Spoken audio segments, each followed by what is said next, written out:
What does Texas need to improve its criminal justice system? We turn to our roundtable now for that answer. Brandy Grissom is here from the Texas Tribune. Ana Yanez Correa is here with the Texas Criminal Justice Coalition, and Mike Ward joins us from the Austin American Statesman. Welcome, everyone. I want to start out with the Michael Morton Act, because that was a big thing that came up this week as far as prosecutorial misconduct. Mike, can you kind of explain what the Senate did with that and what it is? What this is, it's moving forward the whole issue, a number of the issues that came out of the Michael Morton case.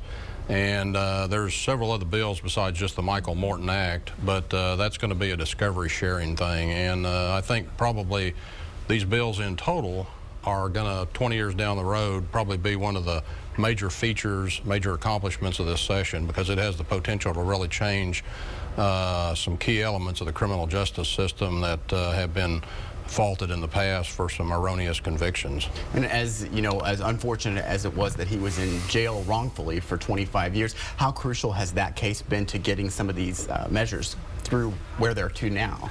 I mean, it's been extremely important to have somebody like him open up his heart and his mind and his experience in a way that has really humbled people from both parties to really make them understand that this cannot go on.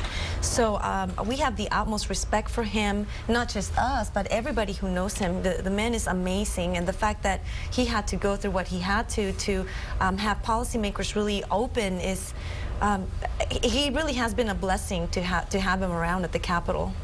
Now, also, you know, it's not so much about just crime, but we have the guns on campus stuff that went through this week with the House panel. You know, it could be directly related to crime later on, but what are we really seeing with this? This came up last session. It's been a long, hard fight. We always see both sides of the issue very passionate on this, and now it's kind of making some traction. Well, it'll be interesting to see what happens in light of all that we've seen in the last, especially the year with Sandy Hook and those shootings there. I think lawmakers feel like they have to do something at this point. And one of the things that we're really seeing as a result of the shootings that have happened across the nation is lawmakers paying a lot more attention to mental health. And so you see in both the Senate and the House budgets millions more dollars being put into treatment programs that prevent people, hopefully on the front end, get them into the kind of medication and therapy that they need to prevent these sort of atrocities from happening in the first place. You know, we always talk about Texas prison population. How are measures like that actually helping with that massive amount? Well, I mean, it really has been helping. I mean, we're not building any additional prisons, which is usually, it used to be the pattern in Texas, is let's build additional prisons. If anything, there's been a movement for closures. And we got to remember that the vast majority of people who are currently behind bars are there for nonviolent, non-sex-related crimes. Many of them suffer from substance abuse problems, dual diagnosis, meaning mental health as well as substance abuse problems. So there's been a tremendous effort by both the right and the left to really come up with a comprehensive approach to increasing public safety by identifying the criminogenic indicators, funding those indicators, and putting them in the appropriate programming.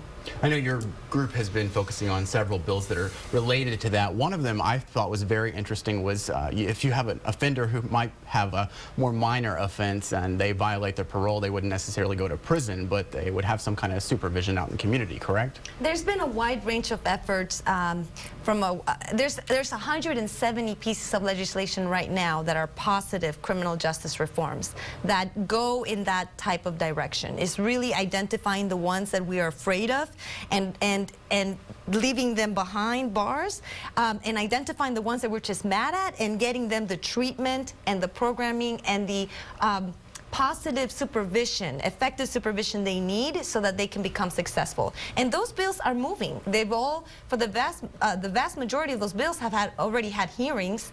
They're heading to the calendars committee. So I got to tell you, this has been a very good positive session. And you have Republican and Democrats all saying the same thing. Let's be smarter about fixing the crime problem, and let's make sure we save some money while we're at it. Mike, on that note, it seems like there has been a big focus on youth justice as well related to that. What do you think? There has. That's a residual from the TYC scandal several years ago. And, you know, I agree that this session has been really good as far as moving some of the treatment initiatives forward. You know, the interesting thing is here is, you know, 10, 15 years ago, it was all about putting people in prison for longer terms, putting more people in prison, increasing penalties, being tougher on crime, and the pendulum has swung back. And part of the reason is that I think the legislature has come to an understanding that it is better and cheaper and better for public safety overall to treat people while they're in, because most of the people who are serving time in prison are going to get out at some point, and they're going to come and live next door to you. So if you treat them and you get them the programs that they need while they're in prison, they're going to come back out and they can succeed and become taxpayers again. Whereas if you just put them in prison and turn them loose, they're going to fall right back into the same cycle as they had before. It seems like there is maybe a greater push, not just in criminal justice this session, for oversight, making sure that things are done correctly in the future. I know that there is the pitch for the Texas Jail Committee. What kind of things are you seeing coming out of the oversight conversation? I think there's been some move in that direction by lawmakers who want to see more oversight of the criminal justice system, but also some pushback from within the system about how far those measures should go. You know, the population in the prison has fallen by some 10,000 empty beds right now that we're seeing, and so there's some pushback from those within the system who perhaps don't want to see as much lawmaker and legislative oversight as being requested. And our take is that if you are spending $3.1 billion a year, the taxpayer deserves to have more accountability for that money. I mean, it's a massive system. I mean, they hire more people than Google does.